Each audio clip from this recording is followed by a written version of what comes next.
녹화. 자, 2016년 11월 23일 수요일 아침 시황 방송 시작하도록 하겠습니다. 절제 주식투자연구소 전문가 절제의 신입니다. 자, 유럽 증시 먼저 보도록 하겠습니다. 유럽 증시 그리스가 최근에 좀 강한 모습이 좀 나오죠.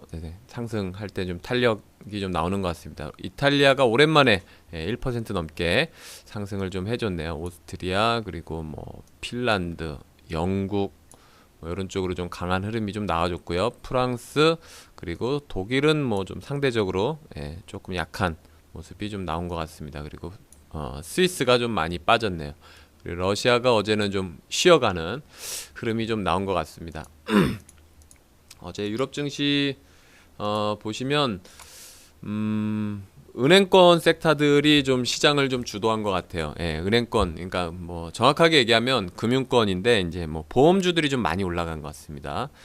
금융주 섹터 중에서 보험주 섹터들이 시장을 좀 이끌어간 그 뭐 영국의 올드뮤티얼 대표적인 또 보험사거든요. 이쪽이 어제 한 3% 이상 좀 올라갔으니까. 그리고 연말에 이제 소비 시즌이 좀 기대가 되잖아요. 그러니까 요 유통주 섹터들도 좀 좋았던 것 같아요. 이 소매 판매 업체들 이런 것도 좀 좋았던 것 같고, 그리고 프루덴셜도 뭐 보험주잖아요. 이런 것도 한 2% 정도 상승하는 흐름이 좀 나온 것 같습니다. 그리고 그 은행권 이런 섹터들도 어제는 좀 좋았어요. 근데 뭐 보험주보다는 좀 약했지만은 그쪽도 같이 좀 상승하면서 금융주가 역시 해외 증시는 좀 여전히 대세다 이렇게 좀 보여집니다. 그리고 어제 그 제조업 섹터들 있죠. 이쪽도 좀 괜찮았습니다. 뭐 유럽 증시에서 일부 IT 섹터들이라 뭐 그리고 자동차 섹터들, 뭐 푸조도 어제는 뭐 지수 대비는 좀 선방하는 흐름이 좀 나왔고요. 그쪽 좋았고, 근데 하나 좀 안 좋았던 게 잠시만요, 물 좀 마셔야 돼요.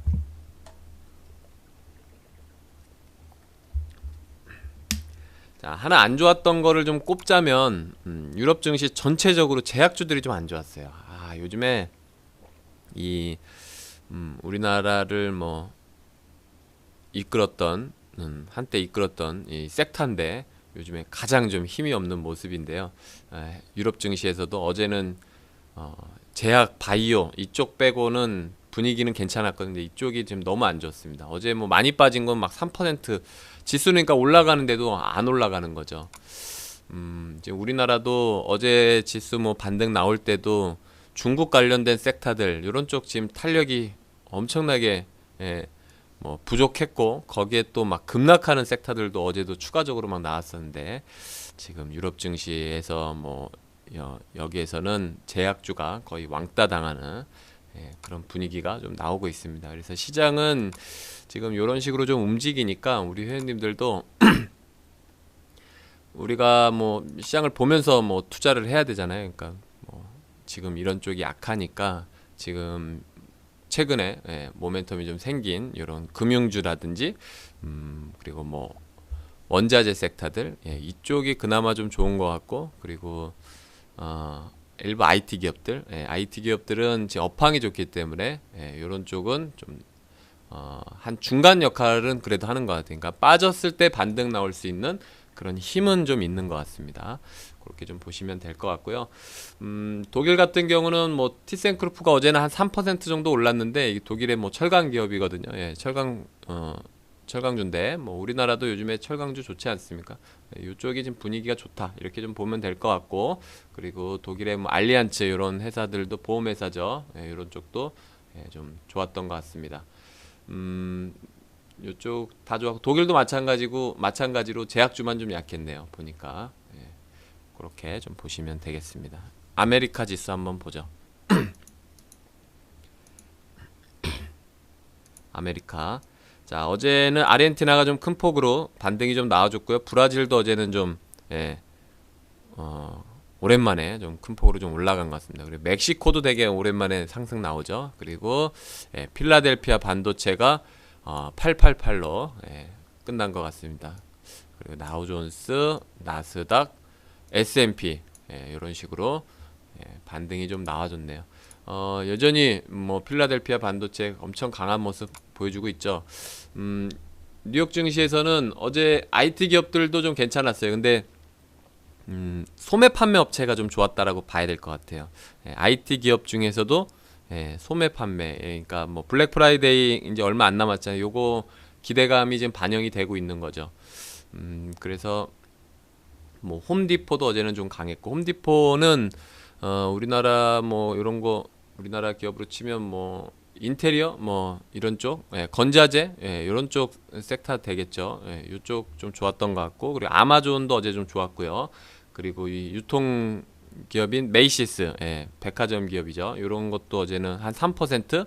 그리고 최근에 그 의류 판매 업체 뭐 갭이 이번 주죠. 갭이 한 뭐 20% 가까이 빠지고 그랬거든요. 하루 만에 막 실적 부진 얘기 나오면서.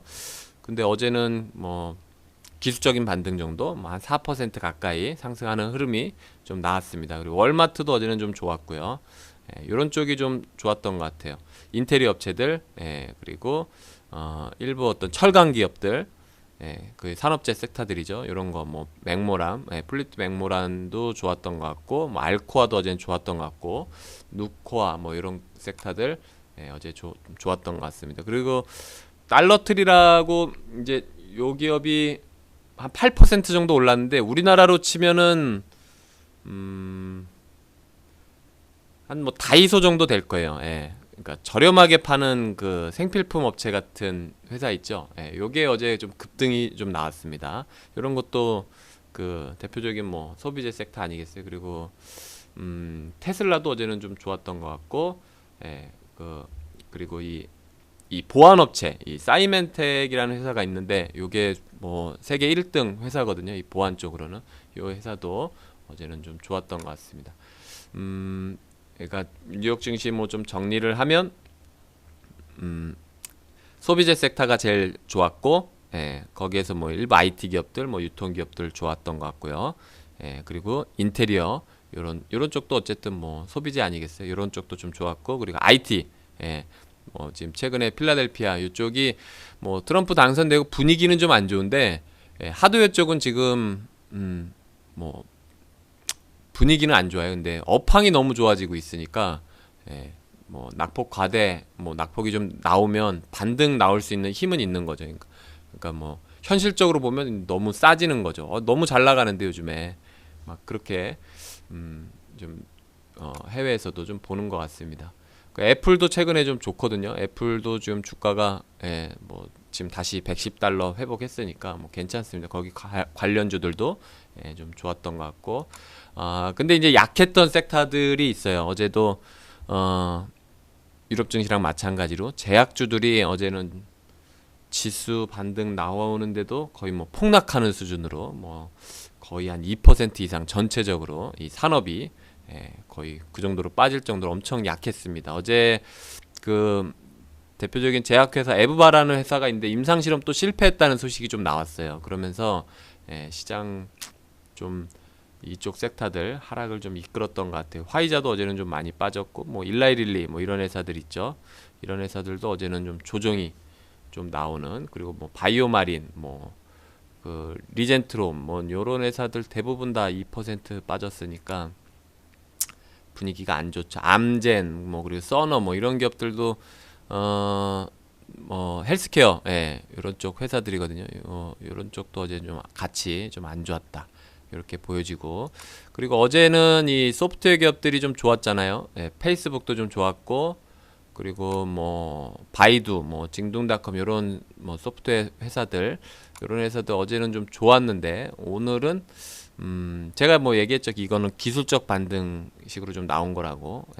오늘 다시 좀 조정이 나오는 야후 뭐 이런 거 마찬가지고.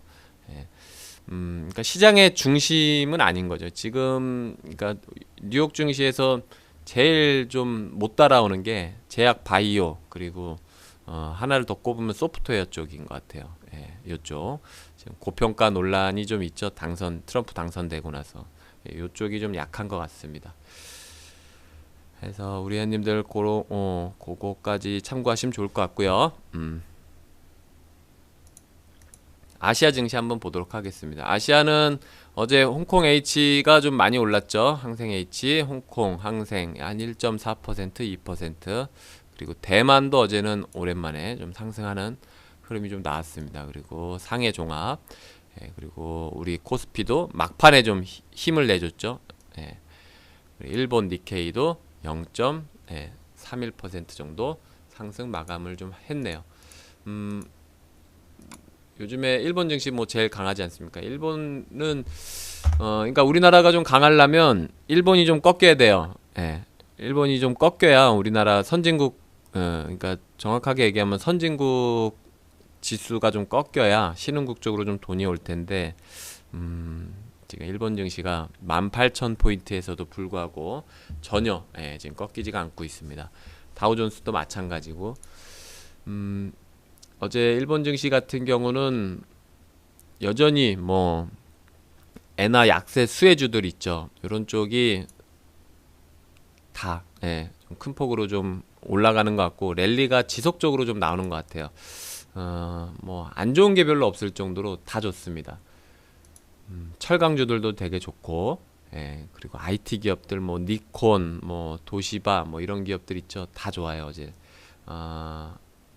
뭐 그리고 소니, 뭐 이런 기업들, 그리고 화학주들, 그리고 뭐 증권, 이런 쪽도 좋았고, 그리고 뭐 캐논 이런 쪽도 좋았고, 그리고 좀 약했던 것도 보면은 어제 같은 경우는 자동차는 좀 꺾였어요. 자동차 뭐 토요타, 닛산 이런 쪽은 좀 꺾였습니다. 그리고 스즈키 같은 이런 바이크 만드는 회사들 있죠. 이런 혼다 뭐 이런 쪽은 좀 꺾였네. 그러니까 제조업 쪽은 좀 꺾였는데 그 외에는 뭐 나머지는 다 좀 견조했던 흐름이 좀 나오고 있습니다. 일본도 마찬가지로 제약주들은 여전히 좀 약하고요. 안녕하세요. 네, 그렇게 좀 보시면 될 것 같아요. 자, 코스피 한번 보도록 하겠습니다. 코스피.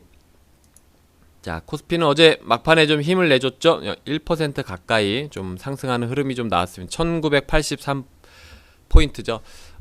코스피는 뭐 그렇게 봐야 될 것 같아요. 1950 이 부근 있죠. 여기 1950 아니면 뭐 6, 70, 뭐 50이나 6, 70이나 사실 1포인트밖에 차이 안 나는데 1%밖에 차이 안 나는 거죠. 근데 여기서는 우리가 코스피는 그러니까 밑으로 내려가긴 되게 제한적이라고 좀 보고 우리가 코스피는 뭐 어렵더라도 뭐 반등이 잘 안 나오더라도 반등이 잘 안 나오는 거지 여기서 뭐 리스크는 크게 많지 않으니까 우리 회원님들 지금 지수대에서는 강력 좀 홀딩을 해야 되는 그런 자리가 아닌가 좀 싶습니다.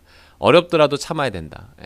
그리고 여기서 뭐 좀 깨를 부리면 좀 좋은 섹터 지금 좀 좋아질 수 있는 뭐 4분기가 기대되는 혹은 내년도 좀 기대가 되는 뭐 이런 기업들로 갖고 있어야 되겠죠.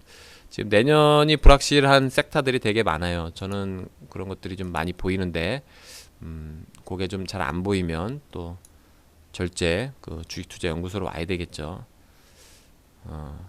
아무튼 뭐 어제 상승 종목 한 370개 하락 종목 한 400개 정도 나온 것 같습니다. 외국인이 최근에 매도가 좀 진정되고 매수세가 소폭 좀 들어오고 있어요. 요거는 삼성전자의 어떤 힘이 아닌가 좀 싶습니다.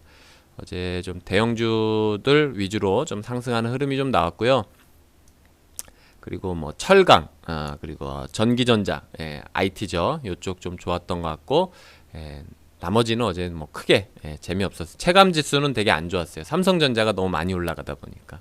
그래서 IT 기업들 어제는 좀 좋았는데, 뭐 제가 얘기해드린 것처럼 IT는 지금 업황이 너무 좋으니까 우리가 지금 뭐 사실 걱정 안 되는 섹터가 별로 없어요.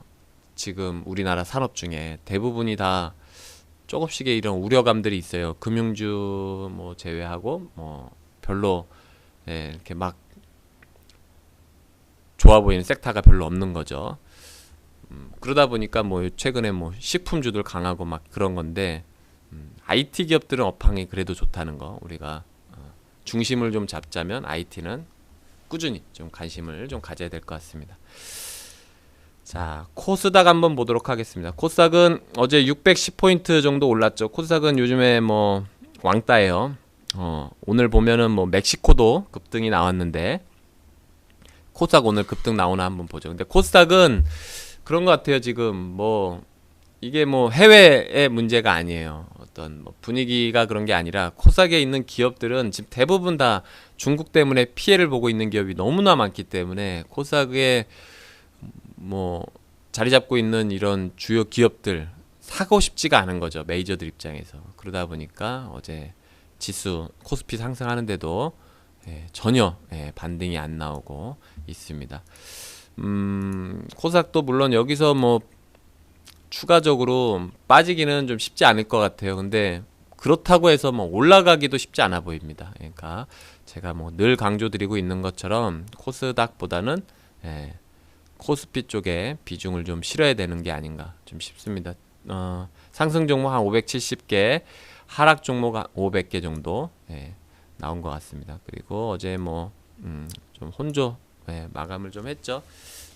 코스닥도 어제 뭐 크게 막 이렇게 좋았던 건 없는 것 같은데, 근데 어제 우리 기업들은 우리가 갖고 있던 기업들은 어제 한 세 종목 있었는데 다 코스닥 기업이었거든요. 대부분 다 4%, 막 많게는 막 7%까지 올라가는 그런 기업들도 있었습니다. 어제 좋았죠. 이제 깨알 홍보하는 거죠. 자, 아침 시황 뉴스 한번 보죠. 자, 첫 번째 뉴스, 금융시장 12월 달에 금리 인상 100%가 넘어간다 그러는 거죠. 뭐 금리 인상 가능성이 뭐 100이면 100이지 무슨 100%가 넘어가냐 이제 이럴 수 있는데요. 그렇잖아요. 금리 인상 할 확률을 얘기하는 거니까 100%그 이상이 뭐 있겠습니까? 근데 뭐 100.2% 나온 것 같아요. 100.2%. 근데 그 2%가 뭐냐? 0.2%가 그러니까 공격적으로 좀 더 타이트하게 뭐 밀어붙일 수 있다는 거죠. 금리 인상을. 그렇게 좀 전망이 좀 나오는 것 같아요. 그러다 보니까 어제 보험주들이 또 더 반등이 좀 나온 것 같습니다.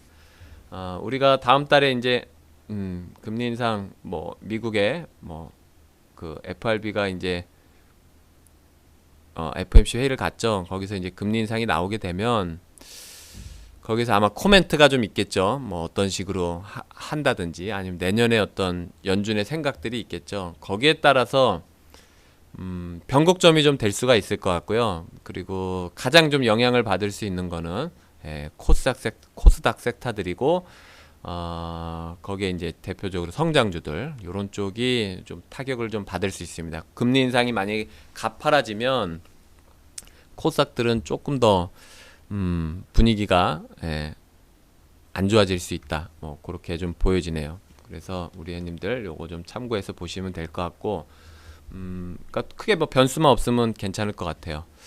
그 정도 뭐 보면 될 것 같습니다. 다음 달 이제 뭐 얼마 안 남았으니까 거기에서 뭐 어떤 얘기가 나오는지에 따라서 코스닥은 뭐 희비가 좀 엇갈리지 않을까. 그 코스피는 좋아질 것 같아요. 그거는 제가 좀 이따가 한번 더 얘기를 해드리도록 하겠습니다. 자, 두 번째 생보, 암울, 뭐 손보가 방긋 뭐 이런 거죠. 그러니까 생명보험 쪽은 좀 우울한 거고 그 손해보험 쪽은 좀 좋은 것 같습니다. 지금 보험업계 실적이 좀 희비가 좀 갈리고 있는데 요거는 지금 손보 쪽에 관심을 좀 가져야 되는 것 같아요. 이게 그러니까 사실인 것 같습니다. 왜냐하면 지금 금리가 이제 올라가게 되면요, 손보 쪽이 좀 더 좋아질 확률이 높아요. 왜냐하면 대부분의 이제 이 보험사 금융사들은 자산을 운영하지 않습니까? 근데 자산 비중이 채권 비중이 높아요. 손보 쪽이. 그러니까 채권 지금 수익률이 뭐 많이 올라가고 있는데 그로 인해서 좀 수혜를 좀 볼 수 있는 거죠. 그래서 손보가 우리나라가 이 최저금리 시대를 가면서 그러니까 작년에 피해를 많이 봤어요. 거의 막 신저가까지 가고 그랬는데 그게 지금은 다시 또 금리 인상이 어떤 모멘텀으로 지금 작용이 돼서 아마 내년도 실적이 좀 좋을 것 같습니다. 그리고 최근에 자동차 보험 쪽이 우리 회원님들 뭐 자동차 그 보험 드시는 분들은 아실 텐데 많이 올랐어요. 예. 금액이 많이 올랐습니다. 그리고 이 그 보험 회사에 뭐 이렇게 청구하는 것들도 굉장히 좀 깐깐해졌고 그전과 같이 이렇게 금액들이 많이 좀 줄었습니다. 예, 사고 났을 때 비용들이. 그게 이제 자동차 이 손보 쪽이 손해율 때문에 그런 건데 지금 손해율이 그전에는 자동차 보험 쪽 그 손해율이 너무 많다 보니까 막 100% 넘어가고 그랬었거든요. 그러니까 적자를 보는 거죠. 자동차 보험 쪽에서는. 워낙에 뭐 사고도 많이 나고 예, 이런 것들을 또 악용하는 사례도 많았고 그리고 수입차가 늘어나면서 우리 국내 수입차들이 좀 늘어나면서 요게 뭐 한 번 수리하면 되게 비싸잖아요. 그러니까 이런 것들을 보험사들이 좀 떠안고 그랬는데 수입차들 보험료도 많이 올라갔고요. 그리고 사고가 많은 것들은 지금 굉장히 배짱 어떤 보험 잘 안 들어주려 그러고 그래서 손해율 요쪽에 신경을 좀 많이 쓰고 있어요. 근데 지금 그래서 그런지 빠르게 좀 개선되고 있습니다. 거의 지금 한 85%까지 좀 내려간 상황이니까 대부분이 다 90% 넘어갔었거든요. 그리고 뭐 몇 년 전에 우리가 재해도 한번 있었고 그때 뭐 엄청나게 많이 손해를 보고 그랬었는데 지금은 좀 자리를 좀 잡아가는 것 같습니다. 그래서 이 영업 손실도 좀 많이 낮춰진 것 같고요. 그래서 뭐 여러 정황상 지금 손보 쪽이 굉장히 좀 좋다. 이렇게 좀 보여집니다. 이쪽은 좀 관심을 좀 갖고 보세요. 그러니까 지금 좋은 거는 금융주에서 은행 괜찮고 보험 쪽이 지금 가장 괜찮아요. 그 다음이 그러니까 굳이 뭐 꼽자면 제일 안 좋은 게 이제 증권 정도 되겠죠. 증권이 이 금융주 섹터 중에선 지금이 제일 어렵습니다. 세 개 중에 그러니까 세 개 중에 제일 어렵습니다. 자, 세 번째.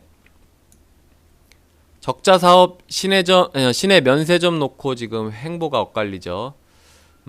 하나랑 지금 두산이랑 뭐 둘 다 이제 손해 보는 건 마찬가지인데 그런 것 같아요. 이제 하나는 그 갤러리아 백화점이 있잖아요. 하나한테 그 우리 압구정에 가면은 갤러리아 그 백화점이 있고 또 하나는 또 지방에 이 뭐 백화점 요 사업도 하지 않습니까? 그래서 면세점도 하고 그 63빌딩에 또 면세점도 오픈하고 그랬는데 제가 지금 그 전에도 뭐 누누이 얘기 드렸지만 지금 면세점 있는 사업자들 있죠. 이런 기업들, 이런 기업들은 지금 실적이 안 나와요. 지금 대부분 다 적자입니다. 그래서 올 3분기만 하더라도 하나 갤러리아 타임이 지금 한 300억 정도 지금 적자를 기록했으니까 그리고 63빌딩에도 한 3분기만 하더라도 100억 정도 이상 뭐 손실이 나올 것 같아요. 근데 지금 하나는 이쪽으로 지금 계속 투자를 또 늘릴 생각이고 그래서 영업 적자를 좀 탈피하려고 지금 노력을 좀 많이 하고 있는 것 같아요. 그래서 뭐 중국 쪽에 이 마케팅도 좀 늘리고 그리고 뭐 여의도 쪽으로 여행 코스를 좀 개발하고 막 좀 그러는 것 같습니다. 이 하나에서 그러니까 면세점 사업을 좀 키워보려고 하는 것 같아요. 근데 제 반면에 두산 타워는 두타죠. 두타 면세점은 지금 크게 막 관심이 없는 것 같고 지금 이 업계에서는 요거 사업자 반납할 수도 있다. 사업성이 떨어지면 지금 그런 얘기까지 좀 나올 정도로 두타는 지금 전혀 신경을 안 쓰고 있는 상황이고 지금 적자가 좀 나왔을 텐데 그것도 금액을 대충 뭐 좀 공개를 해야 되는데 어느 정도 지금 공개도 안 하고 있는 그런 상황입니다. 그래서 지금 두산그룹이 뭐 재무적으로 지금 좋지가 않잖아요. 그룹 전체가.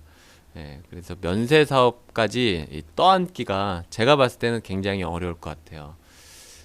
두산타워는 면세점을 포기하는 게 제가 봤을 때 낫습니다. 그래야 기존에 하던 것들도 그대로 할 수 있지 않을까 좀 보여지고 만약에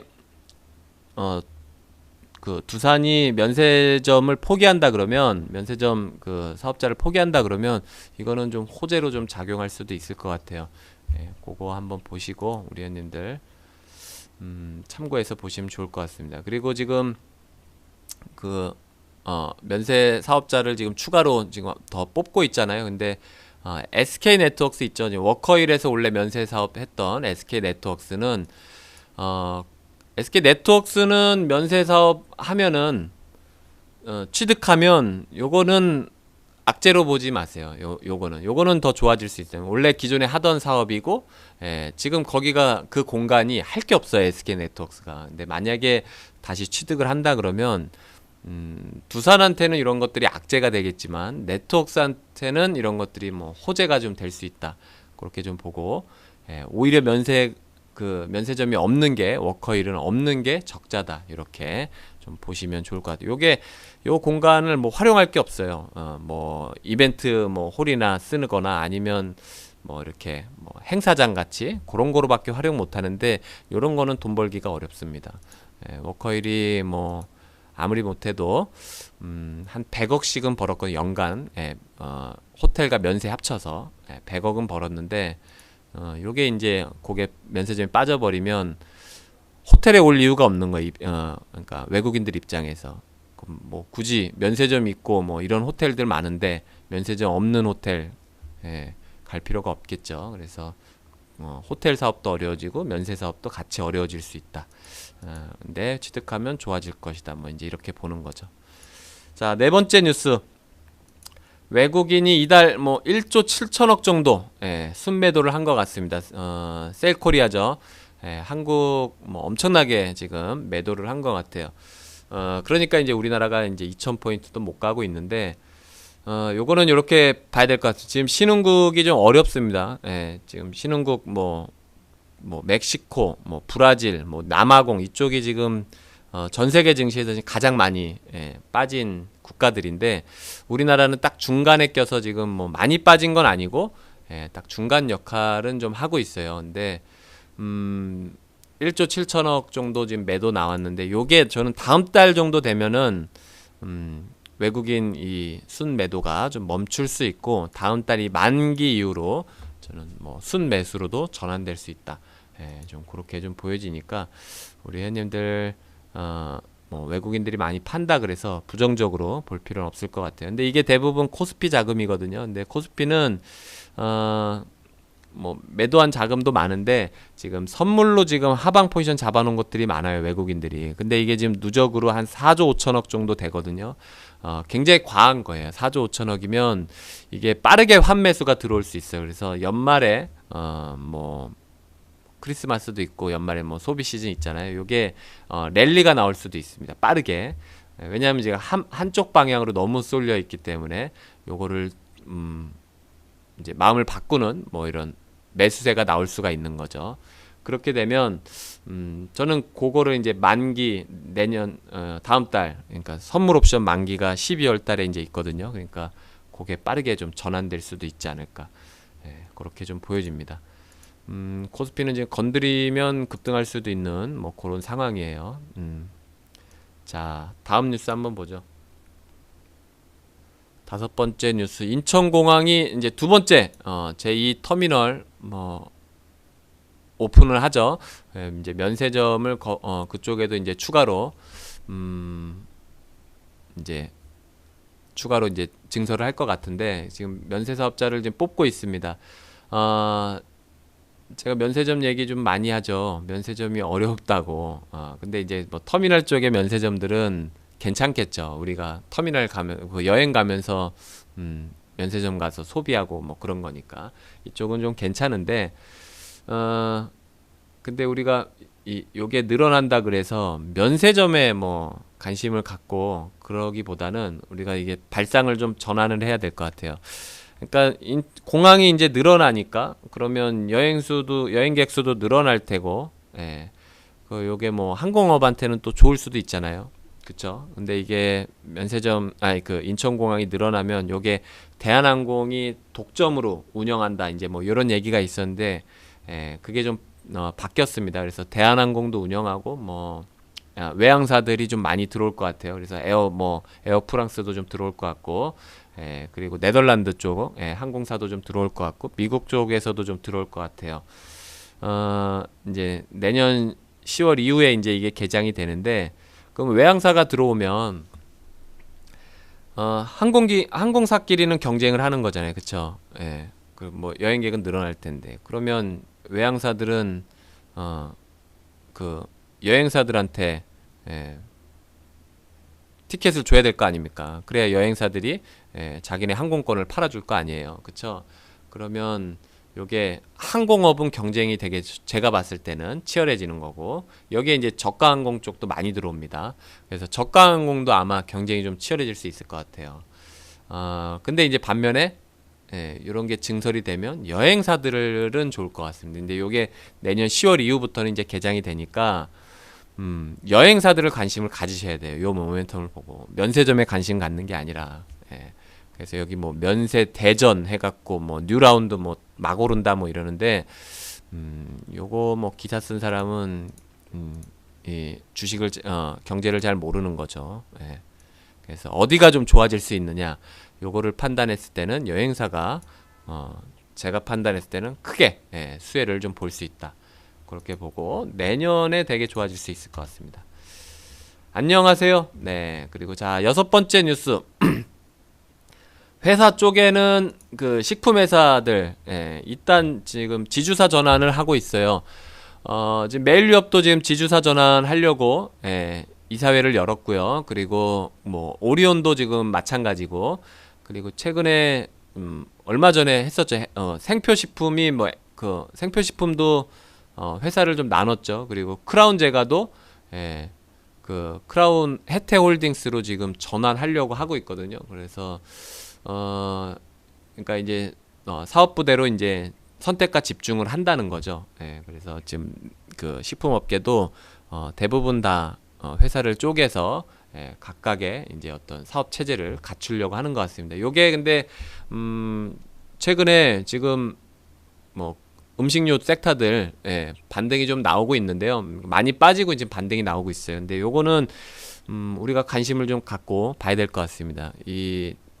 그러니까 과거 사례로 보면, 이렇게 지주사 전환하는 회사들은 좀 단기 모멘텀을 좀 받는 경우들이 많아요. 그래서 우리가 뭐 짧게 보더라도, 예, 급등하는 경우들이 좀 있으니까, 요거 지금 뭐 이사회 열어서 뭐 통과되고 그러면 지주사 전환할 수 있겠죠. 그렇게 되면, 예, 뭐 또 모멘텀이 좀 생기는 게 아닌가 좀 싶어서 뉴스를 갖고 왔습니다. 이런 쪽 섹터들 관심 갖고 좀 보면 좋을 것 같고요. 그리고 지금 우리나라 뭐 산업 중에 살만한 게 별로 없는데, 이런 것들은 뭐 중국의 피해도 크게 안 받고, 뭐 물론 위안화 피해는 좀 볼 수 있어요. 근데 뭐 그게 뭐 그렇게 큰 건 아니고, 예측이 가능한 수치니까. 근데 우리가 예측이 불가능한 어떤 악재들이 있죠. 중국이 지금 어떻게 나올 것이냐, 이런 것들이 불확실하잖아요. 예, 그러니까 엔터주들이나 뭐 이런 뭐 막 중국 의존도가 높은 이런 기업들, 뭐 화장품이나 이런 것들이 지금 어떻게 될지 모르니까 많이 빠지는 거거든요. 근데 뭐 위안화, 이 환율의 어떤 피해를 보는 것들은 우리가 뭐 환율이 뭐 하루 만에 막 10% 빠지고 막 이런 거 아니니까, 뭐 많이 빠져야 이제 막 0. 몇 %씩 뭐 움직일 거 아닙니까? 예, 그러니까 이런 것들은 어느 정도 추정치가 가능한 거죠. 3분기에 어떤 실적에 미치는 영향, 뭐 4분기에 실적에 미치는 영향들이 추정이 가능해서 이런 것들은 막 크게 걱정을 안 하고, 예, 봐도 될 것 같습니다. 그렇게 보면 될 것 같고, 자, 몇 시에 지금? 빠르게 넘어가야 돼. 7시, 8시 55분이네. 자, 7번째 뉴스. 버핏이 트럼프 랠리로 한 13조 정도 번 것 같아요. 버핏은 트럼프를 좀 반대를 했었는데 힐러리를 좀 지지했었죠. 근데 버핏이 최근에 좀 뭐 이렇게 뭐 코멘트가 좀 있었는데, 뭐 트럼프가 당선됐다 그래서 뭐 비판할 일이나 뭐 그런 건 아니다. 예, 그래 지금은, 예, 또 우리 모두가 좀 존경을 해야 된다. 뭐 이제 이런 얘기가 나오고, 자기는 힐러리를 지지했지만 힐러리를 지지하면서 뭐 주식도, 예, 더 사고 그랬는데, 트럼프가 당선되고 나서도 자기는 추가 매수를 했다. 그래서 트럼프가 당선되고 자기 원래 이 흐름대로, 그러니까 금리가 인상될 거를 이제 예상하고 어떤 금융주 섹터들 위주로 좀 편입한 게 좀 주요하지 않았나 좀 보여지네요. 버핏이 웰스파고 뭐 골드만삭스 이런 것들 뭐 거의 많이 들고 있거든요. 금융주들. 그래서 요번에 크게 좀 수익을 좀 낸 것 같습니다. 그러니까 시장 논리대로 좀 본 거죠. 트럼프가 당선됐다 그래서 뭐 걱정하는 게 아니라. 자, 안녕하세요. 자, 축하드립니다. 우리 회원님 수익 축하드립니다. 자, 마지막 뉴스 디젤 게이트 이미지 벗자. 자, 폭스바겐이 북미서 전기차 생산 할 준비를 갖추고 있는 것 같습니다. 그러니까 이미지를 전기차 쪽으로 변신하려는 것 같아요. 지금 대부분 지금 내연기관 쪽은 좀 답이 없다라고 판단하는 것 같습니다. 자, 우리 회원님들 어제 뭐 산 거 급등하고 있네요. 지금 동시효과 너무 좋은데 날라갈 것 같은데요. 아무튼 뭐 폭스바겐이 유럽에서는 뭐 아니 글로벌적으로 봐도 굉장히 영향력이 있는 그런 회사 아니겠습니까? 그래서 폭스바겐 그룹이 뭐 폭스바겐 그룹 안에 뭐 엄청 많잖아요. 아우디도 있고 뭐 많지 않습니까? 이 세계적인 명차들 뭐 많은데 뭐 람보르기니 뭐 이런 것들 많잖아요. 요 기업 그룹이 전기차로 빠르게 전환하면 전기차 시대 더 빨리 올 수 있어요. 그래서 요거를 지금 뭐 시대가 좀 더 앞당겨질 수 있다 이렇게 좀 보고 지금 자기네 판매량 폭스바겐이 연간 한 1000만 대 이상 팔거든요. 연간에 1년에. 근데 지금 한 4분의 1 정도를 전기차로 지금 메꾸려고 2020년부터 계획을 하고 있습니다. 그래서 자체적으로 뭐 전기차 배터리 공장도 확보를 하려고 막 그런 액션들이 좀 나오는 것 같습니다. 그래서 전기차 시대에 좀 빨리 올 수 있으니까 이런 쪽 우리가 관심 있게 좀 보고 요거는 좀 생각해 봐야 될 문제가 좀 많은 것 같은데 다음에 한번 얘기를 해드리도록 하겠습니다. 자, 시간이 다 됐네요. 자, 우리 회원님들 오늘 아침 시황 방송 들어주셔서 감사드리고요. 함께 부자 되는 절제 주식투자연구소 되도록 노력 많이 하겠습니다. 고맙습니다. 오늘도 큰 수익 날 것 같네요. VIP 방에서 보죠. 감사합니다.